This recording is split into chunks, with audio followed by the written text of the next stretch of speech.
Hey everyone, this is Kirk here again at optionalpha.com. I want to do the quick video update tonight for Wednesday, July 12th. Again, if you're watching this video update, you can also join us as a pro member on the onboarding webinar. If you haven't joined those webinars before, we're doing one again tonight at 9 o'clock Eastern, so I want to get this one out. We only had a couple trades today. I had a new trade in the Qs. This was an additional laddered position into the Qs.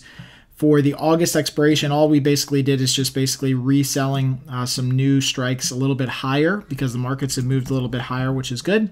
So continuing to do this very small with these new strangles and low volatility, which backtest really well. And just continuing to stay consistent here. So what we did is we laddered into another set at 130 and then 145. You'll notice our original set was at 127, which is down here. You can like barely see it right there. And then the 148 strike on the call side. So again, all we're doing here is just, switch these around. And then we're just laddering into these positions by selling some premium. So the whole idea here again is just stay consistent, keep it mechanical, continue to sell premium all along the way, collecting a pretty decent credit. OIH, we went ahead and closed our inside legs of our remaining position in OIH for July. So took $144 profit on this side of the trade, the 26 put and call, again, just leaving those outside legs on to expire worthless. OIH moved back into a closer range earlier this morning, kind of sold off towards the end of the day, but got a good, kind of movement here. It was definitely not right at 26, which is where we ideally wanted to see it. But it was, kind of in the ballpark. OIH actually has pretty decent implied volatility.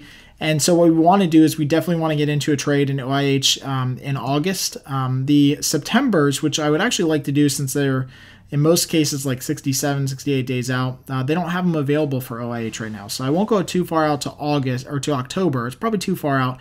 But I do want to try to squeeze in another trade or two here in August. We try to get into one today because implied volatility was pretty good, just didn't get filled on anything. Lots of activity actually in OIH, but just no fills at where we were trying to get filled at.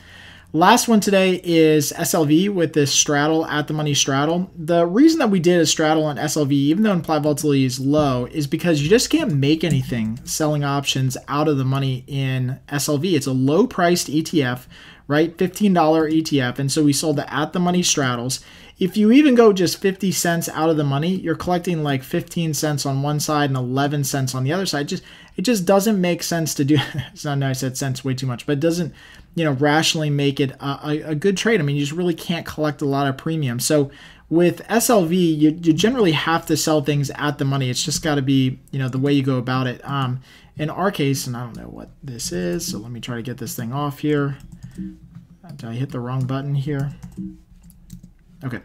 So anyway, so with SLV, we want to sell things at the money and collect as much premium as possible. It's worked out before for us, and we want to do it again. And the reason that we started doing SLV is because we really haven't traded it for the last 2 months or so. It's been in low volatility, right? And now we've seen this pop up where it's gone from basically zero. I mean, it was literally zero 3 days ago to now up in like the 30, 40 range. So that's why we're doing it. That's why it's new on the radar, new on the list, kind of popped up on our watch list, last couple days. And so I feel like we can start building a position here. So we'll do it pretty small right now, 3 of these for $76 a piece, and continue to ladder into them as needed. Of course, if you're an iron condor or iron butterfly trader, just always check in the trade comments. We always give you suggestions on which options to purchase to create a risk-defined position. Until next time, happy trading.